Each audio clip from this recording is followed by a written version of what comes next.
En el nombre del Padre, y del Hijo, y del Espíritu Santo. Amén. Dios te salve María, llena eres de gracia, el Señor es contigo. Bendita tú eres entre todas las mujeres, y bendito es el fruto de tu vientre, Jesús.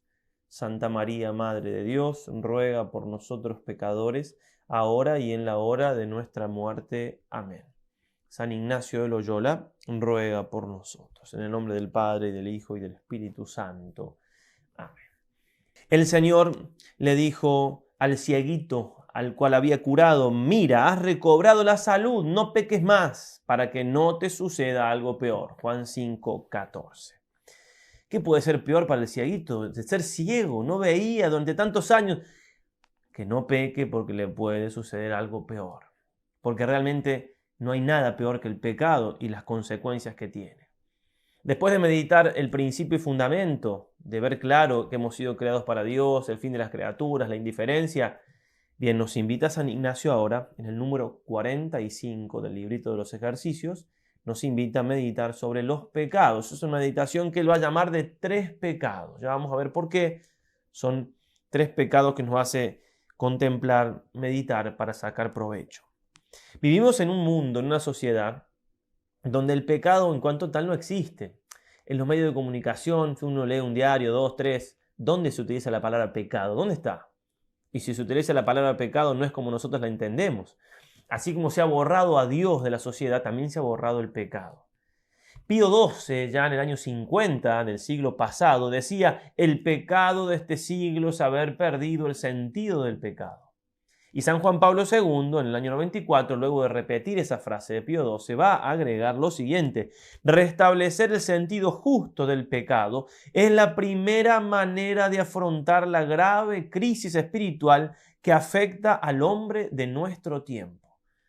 Muy fuertes palabras también. Hay una grave crisis espiritual. ¿Cómo hacemos para poder superar eso? Entonces tenemos que darle sentido justo al pecado. Entender lo que es el pecado, aunque es un misterio, siempre se puede profundizar un poco más. Es un misterio porque el pecado toca a Dios y Dios es un misterio. Vivimos en un mundo, donde no podemos pensar que nos va a ayudar la sociedad a entender lo que es el pecado. Vivimos en una dictadura del relativismo. El relativismo nos lleva al pecado porque termino siendo Dios. Yo decido qué está bien y qué está mal. Es un relativismo impuesto, nos obliga, nos quiere obligar la sociedad. Y de todas las revoluciones que han habido, quizás estamos viviendo la peor, que de algún modo une todas las otras, con la ideología de género, como diría el cardenal Sará, que está realizada sobre las bases pseudocientíficas y laicistas propiamente diabólicas. Es decir que desde la escuela los niños, o a nivel mundial a través de la presión por el dinero y demás, se está imponiendo esta ideología diabólica, que se enseña en definitiva que yo soy Dios, yo decido si puedo ser varón, mujer, un frasco de mermelada, como decía algún meme por ahí, cualquier cosa, con todas las terribles consecuencias que esto trae. No perdamos el sentido del escándalo. Lo que propone la ideología de género es pecado. No solamente por la homosexualidad, que vivir según la homosexualidad, no la inclinación, sino vivir según la inclinación, es pecado. Sino también todo lo demás que conlleva el aborto, el no reconocernos criaturas de Dios, de todo. Y así vivimos, y eso se quiere imponer, y si no haces nada por tu hijo o tu hija que están en la escuela, van a terminar creyendo eso, porque se está imponiendo. Y eso es pecado. Es decir, se ha institucionalizado algo diabólico y no terminamos de despertar, de refregarnos los ojos para darnos cuenta al frente de qué estamos. En una sociedad así vivimos. Entonces, claro, tener algún sentido del pecado es bastante más difícil.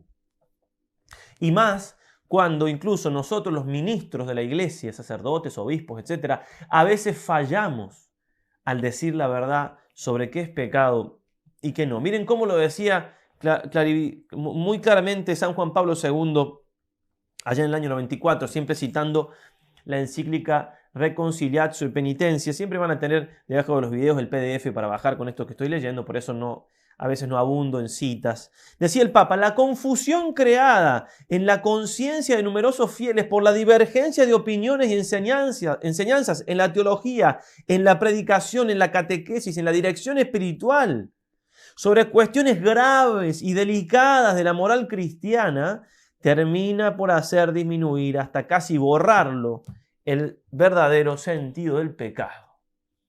Muy fuertes palabras que no necesitan comentario. San Ignacio nos va a invitar, por supuesto, siempre a comenzar con la oración preparatoria, que aquí, como es la primera vez que él propone los puntos de la meditación, recordemos que al principio de fundamento le aplicábamos estos puntos, entonces va a explicar cada uno de los puntos y la oración preparatoria la va a traer.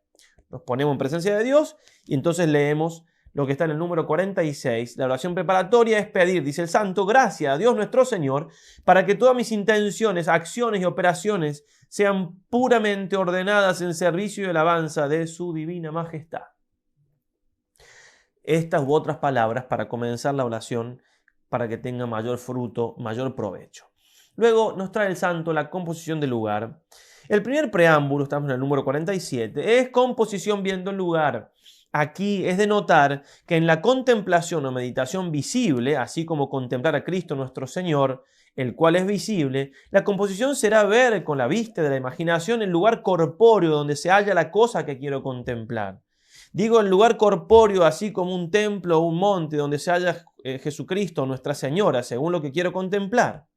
Ya vamos a contemplar misterios de la vida de Cristo que son visibles, más fáciles de imaginar. En la invisible, como es aquí de los pecados, la composición será ver con la vista imaginativa y considerar mi ánima ser encarcelada, mi alma, ser encarcelada en este cuerpo corruptible y todo el compuesto en este valle como desterrado entre brutos animales. Digo todo el compuesto de ánima y cuerpo. Tratar de imaginarnos esto o cualquier otra cosa que nos ayude a contemplar lo que es el pecado. Si tuviésemos fe, decía el santo cura de Ars, y viésemos un alma en pecado mortal, moriríamos de terror. Entonces cualquier cosa que nos imaginemos nunca se nos va a ir la mano. ¿Eh?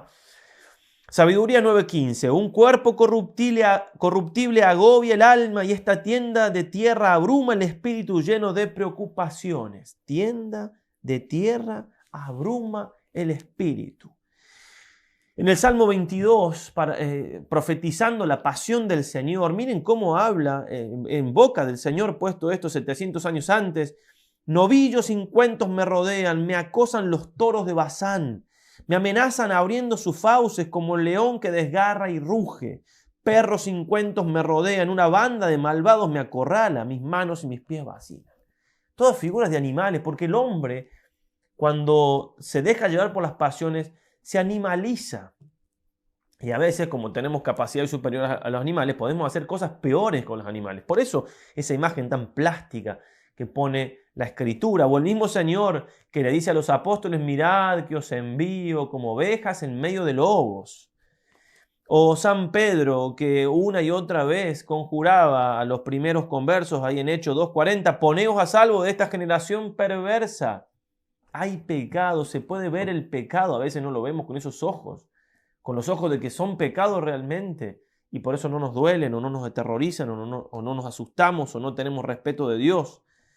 También el mismo Pedro en su segunda carta, 2 Pedro 1:19, dice que la Sagrada Escritura, la palabra profética, es lámpara que luce en lugar oscuro de pecado. El pecado me lleva a pensar en todo eso. Bueno, ¿se imaginan lo que más les parezca que pueden servir para esto que queremos llegar, que es a entender un poco más el sentido del pecado con la ayuda de la gracia de Dios? La petición, muy importante y en la cual podemos volver una y otra vez cuando nos distraemos. Otra vez explica el santo aquí, demandar a Dios nuestro Señor lo que quiero y deseo. Explica, la demanda de ser según su viecta materia, según lo que vaya a tratar, es lo que le voy a pedir. Es a saber, si la contemplación es de resurrección, demandar gozo con Cristo gozoso. Si es de pasión, demandar pena, lágrimas y tormento con Cristo atormentado.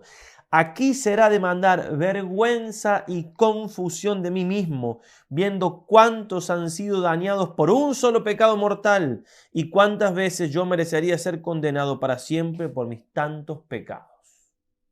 Vergüenza y confusión por mis pecados.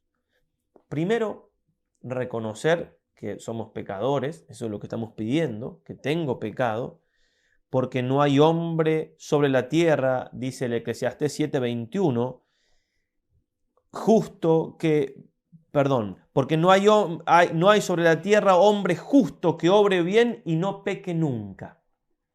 No hay nadie que no peque nunca. Proverbios 30:12. Hay gente que se tiene por limpia sin lavarse de sus inmundicias. No podemos tenernos por limpios, somos pecadores. Podemos lavarnos con el sacramento de la confesión, pero...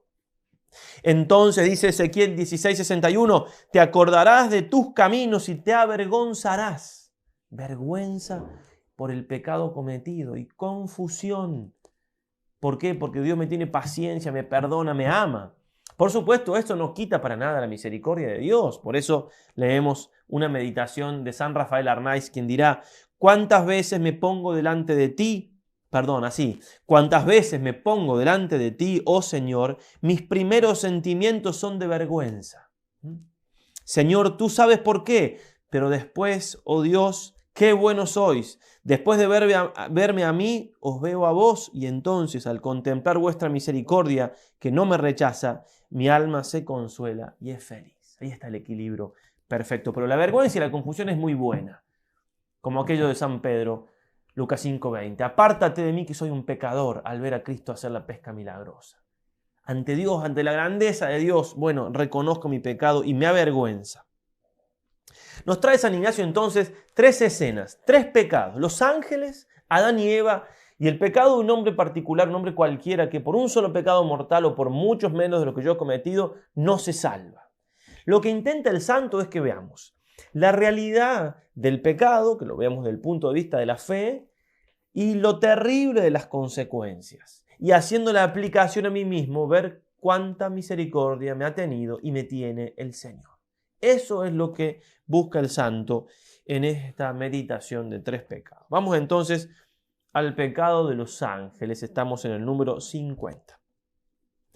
El primer punto será traer la memoria sobre el primer pecado que fue de los ángeles y luego sobre el mismo entendimiento discurriendo luego la voluntad, queriendo todo esto memorar y entender, por más me avergonzar y confundir, trayendo en comparación de un pecado de los ángeles tantos pecados míos, y donde ellos por un pecado fueron al infierno, cuántas veces yo le he merecido por tantos. Digo, traer en memoria el pecado de los ángeles, como siendo ellos criados en gracia, no se queriendo ayudar con la libertad para hacer reverencia y obediencia a su Creador y Señor, viniendo en soberbia, fueron convertidos de gracia en malicia y lanzados del cielo al infierno. Y así, consecuentemente, discurrir más en particular con el entendimiento y moviendo más los afectos con la voluntad. La oración que nos propone San Ignacio se dice oración por las potencias. Él quiere que usemos la memoria recordando lo que estamos meditando, la inteligencia iluminando eso y rumiando, y la voluntad afectándonos, haciendo actos de amor que muchas veces se transforman en el coloquio final. Bueno, el pecado de los ángeles. Entonces, Dios crea a los ángeles, seres espirituales, mucho más perfectos que nosotros, creados en gracia de Dios, es decir, en amistad con Él, una mayor gracia con la que fuimos creados nosotros, pero fueron puestos a prueba. ¿Qué significa esto? Que el amor no puede obligarse. Dios los amaba, los ama, por amor los creó, los invitó a compartir su amor, pero no los obligó a que lo amaran. La libertad humana, la libertad angelical está en esto, en si quiere o no quiere amar a Dios. Ezequiel 28, 14 y 15 suelen aplicar los padres de la iglesia este texto a Satanás. Eras un querubín ungido para proteger. Así yo te había constituido. Estabas en el monte santo de Dios y caminabas en medio de piedras de fuego. Perfecto fuiste en tus caminos desde el día de tu creación hasta que fue hallada en ti la iniquidad. Santo Tomás de Aquino va a decir, el ángel sin duda pecó deseando ser como Dios. Es después lo que utiliza para tentar a Adán y Eva. Apeteció obtener la bienaventuranza final, es decir, ser feliz como Dios, por su capacidad, lo cual es propio de Dios. Y junto con esto, dice Santo Tomás, se siguió que quisiera dominar todo lo demás. Quiso ser como Dios. No aceptó ser una criatura. No aceptó ser amado por Dios y devolver amor. Quiso él ser Dios. Y tal es la perfección del ángel que no se puede arrepentir. Va a decir San Juan Damasceno, no hay arrepentimiento para ellos desde la caída, como no hay arrepentimiento para los hombres después de la muerte. No es que Dios no tenga misericordia, de hecho es que ellos no se pueden arrepentir, no quieren arrepentirse, no pueden, nunca más. Y bueno, Dios creó el infierno para ellos, con todas las consecuencias que esto tiene, porque son seres que Dios creó para su felicidad y que están penando eternamente por su propia elección y todo el daño que se iba a seguir en los hombres. Dios sabía todo eso y sin embargo, así obró, mandando su ángel, arcángel San Miguel, para que los echara del cielo. Así castigó, se autocastigaron, ellos decidieron, en definitiva, Dios los tuvo que echar, no querían estar con Él. Bien, esa consecuencia por el pecado, por un pecado grave. Qué grave tiene que ser el pecado, ¿no? Siendo Dios infinitamente bueno y perfecto. ¿Y cuántos pecados hemos cometido nosotros? Y cómo Dios nos perdona, nos espera, nos espera, nos espera. Si estás viendo este video, es porque te ha esperado. Yo no sé si estoy vivo cuando vos veas este video, pero bueno, en definitiva, hasta este momento que lo estoy haciendo, todavía me ha esperado. Me ha dado tiempo para convertirme, para ser santo, para buscarlo a Él.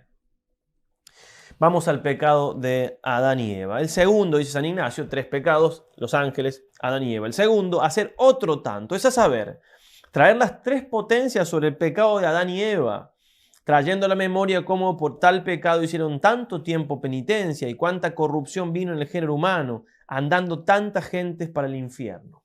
Digo, traer a la memoria el segundo pecado de nuestros padres, como después que Adán fue criado en el campo de Damasceno y puesto en el paraíso terrenal, y Eva ser criada de su costilla, siendo vedados que no comiesen del árbol de la ciencia, y ellos comiendo y asimismo pecando, y después vestidos de túnicas pelicias y lanzados del paraíso, vivieron sin la justicia original que habían perdido toda su vida en muchos trabajos y mucha penitencia, y consiguientemente discurrir con el entendimiento más particularmente usando de la voluntad, como está dicho. Bien, Adán y Eva entonces pecaron como no debían hacerlo, porque en definitiva fueron creados también para la gloria, la felicidad, pero fueron creados libres. Dios no los creó para el pecado, todo lo contrario. Los creó para amarlos, nos creó para amarlos. Había una sumisión total de la inteligencia y la voluntad a Dios por la gracia, de las pasiones inferiores a la inteligencia y la voluntad, de todo lo creado a ellos.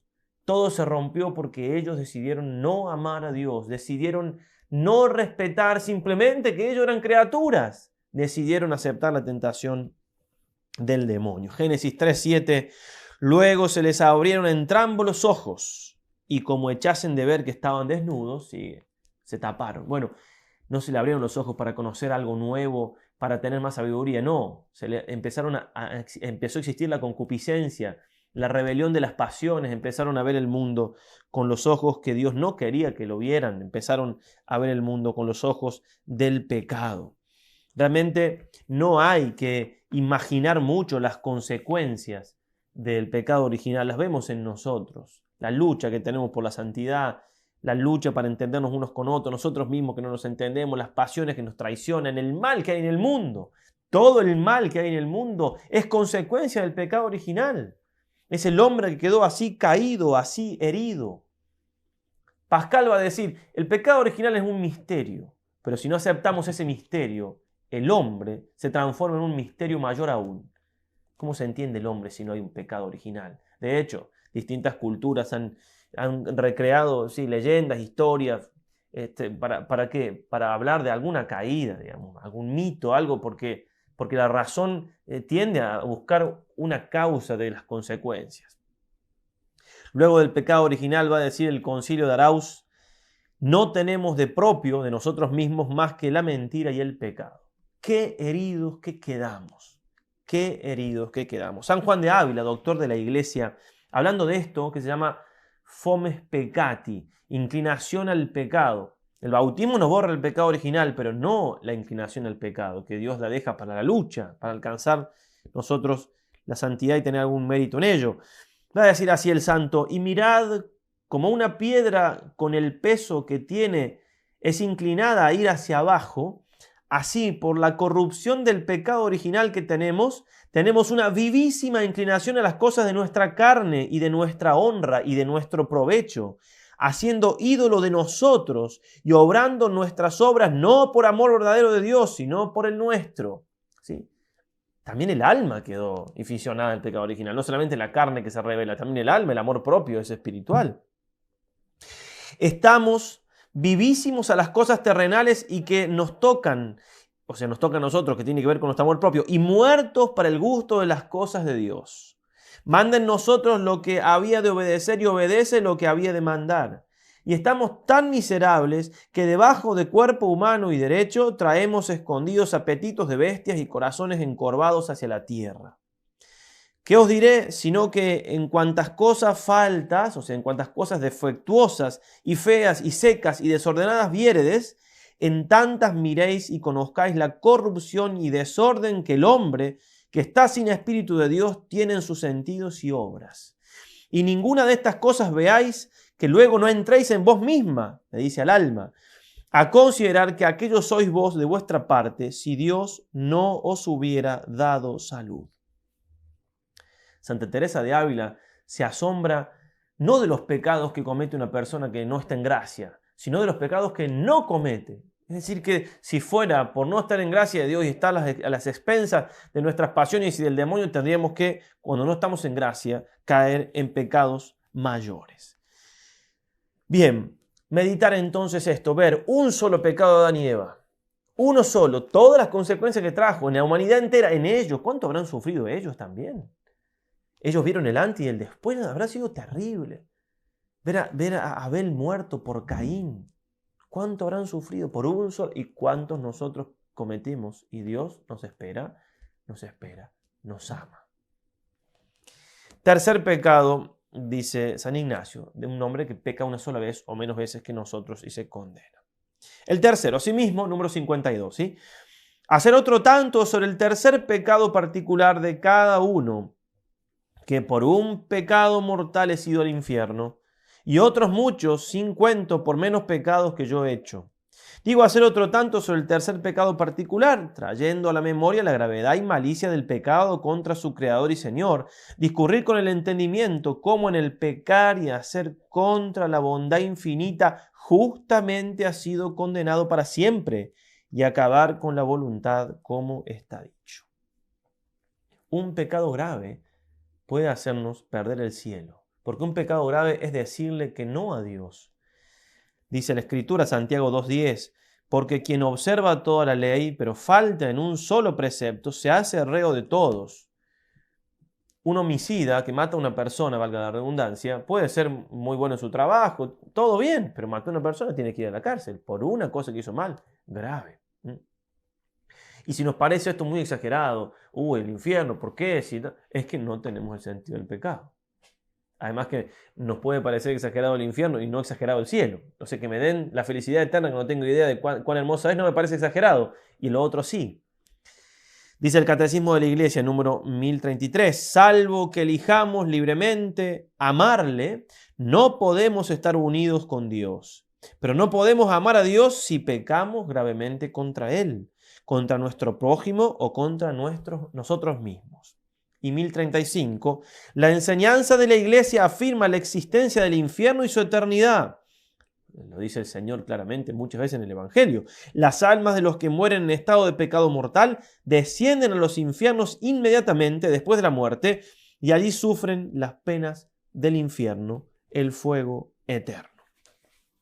Entonces, no es exagerado, no estamos inventando nada si pensamos que alguna persona por un solo pecado mortal o al menos por menos pecados de los que nosotros hemos cometido, realmente se condenó, se puede haber condenado. La Iglesia no señala a nadie, sí canoniza, este está en el cielo, nos confirma.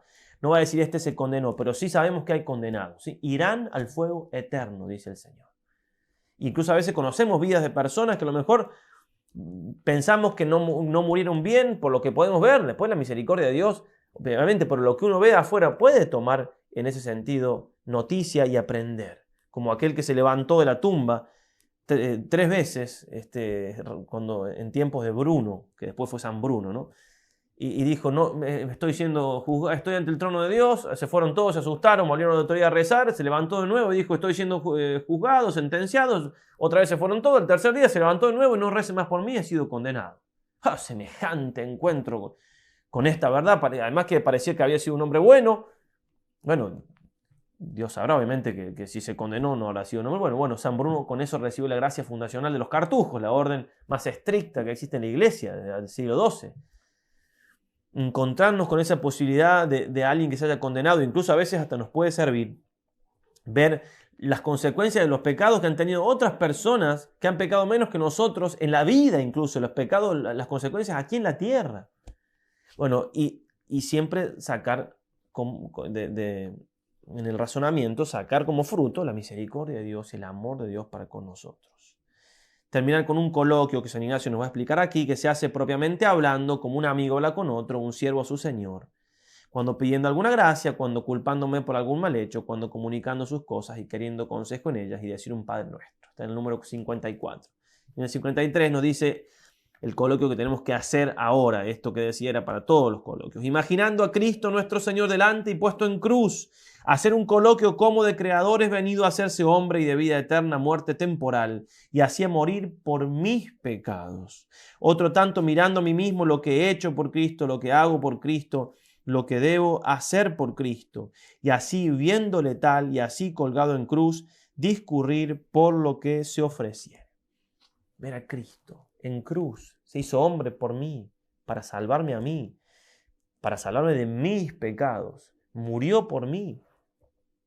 Bueno, qué coloquio, ¿qué le voy a decir al Señor? Él se hizo cargo de mis pecados, si yo tengo salvaciones por Él, si yo tengo redenciones por Él, si puedo entrar en el cielo es por Él.